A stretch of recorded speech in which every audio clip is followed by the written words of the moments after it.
जय श्री कृष्ण भक्तों, आइए आज की वीडियो में हम जानते हैं कि श्राद्ध पक्ष में कौन से 10 काम कभी भूलकर भी नहीं करने चाहिए।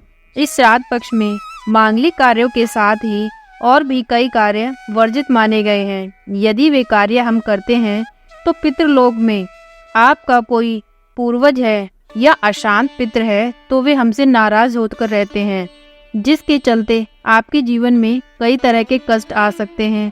तो जानते हैं कि कौन से वे 10 कार्य श्राद्ध पक्ष में वर्जित हैं। नंबर 1, गृह कलह। श्राद्ध में गृह कलह नहीं करना चाहिए। बच्चों को मारना या डांटना, स्त्रियों का अपमान करना बहुत ही बुरा माना जाता है, क्योंकि इन दोनों से पितर आपकी उनकी मुक्ति और शांति के लिए आते हैं, तो वे आपको आशीर्वाद देने की बजाय आपसे नाराज होकर चले जाते हैं। श्राद्ध पक्ष के दौरान पिता और संतान को कष्ट देने से पितृ नाराज होकर चले जाते हैं। नंबर 2, तामसिक भोजन।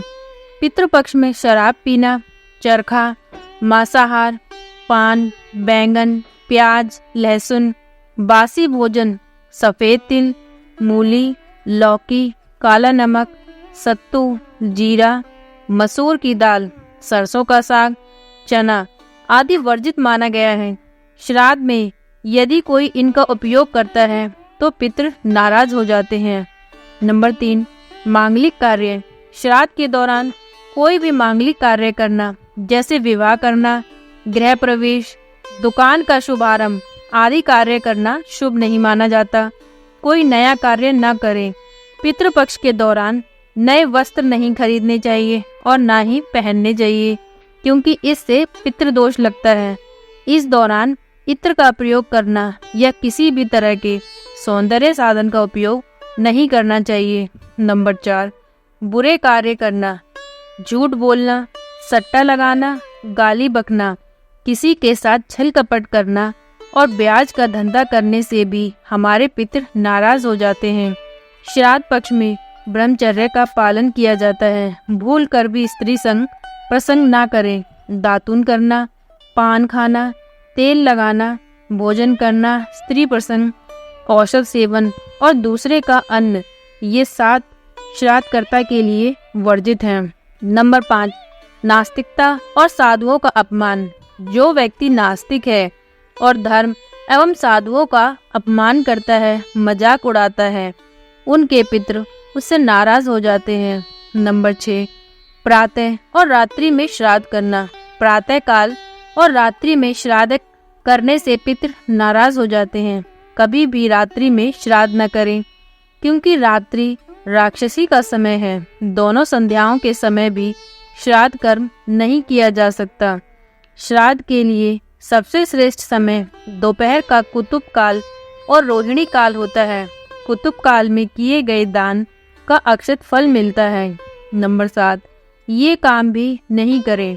घर की चौखट पर आए गाय, कुत्ते, कौवे, भिखारी, अन्य किसी को भूखा न लौटाएं। अतिथियों का आदर के साथ सत्कार करें। भूलकर भी किसी का अपमान न करें। श्राद्ध करने वाले को बाल, नाखून, दाढ़ी नहीं कटवाना चाहिए। श्राद्ध पक्ष के दौरान साबुन, शैम्पू या किसी भी प्रकार के तेल का उपयोग नहीं करना चाहिए। नंबर 8, यात्रा वर्जित। वैसे भी चतुर्मास में यात्रा वर्जित है। श्राद्ध पक्ष में यदि जरूरी ना हो तो यात्रा भी नहीं करनी चाहिए।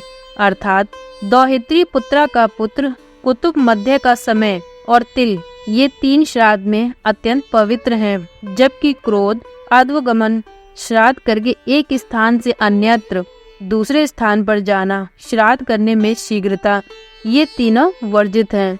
नंबर 9, श्राद्ध योग्य। पिता का श्राद्ध पुत्र करता है। पुत्र के न होने पर पत्नी को श्राद्ध करना चाहिए। पत्नी न होने पर सगा भाई श्राद्ध कर सकता है। एक से ज्यादा पुत्र होने पर बड़े पुत्र को श्राद्ध करना चाहिए। उक्त नियम से श्राद्ध करने पर पितृ नाराज हो जाते हैं। कई घरों में बड़े पुत्र हैं, लेकिन फिर भी छोटा पुत्र श्राद्ध करता है। छोटा पुत्र यदि अलग रह रहा है तब भी सभी को एक जगह एकत्रित होकर श्राद्ध करना चाहिए। नंबर 10, श्राद्ध में ये काम भी न करें। श्राद्ध एवं तर्पण कर्म के दौरान काले तिल का प्रयोग किया जाता है। इस दौरान भूलकर भी लाल या सफेद तिल का प्रयोग नहीं करना चाहिए। श्राद्ध पक्ष में लोहे के बर्तन का उपयोग नहीं करते हैं। स्टील भी लोहा ही माना जाता है। इस दौरान पीतल के बर्तन में भोजन करें और तांबे के बर्तन में पानी पिएं। पितरों को अर्पित करने के पहले भोजन को न तो चखना चाहिए और न ही खाना चाहिए। तो भक्तों, ये थे वो 10 काम जो श्राद्ध पक्ष में कभी भी भूल कर नहीं करने चाहिए। तो आज की ये वीडियो आपको कैसी लगी प्लीज कमेंट करके बताएं और इसी प्रकार की अच्छी वीडियो देखने और जानने के लिए हमारे चैनल को सब्सक्राइब करें। Thank you.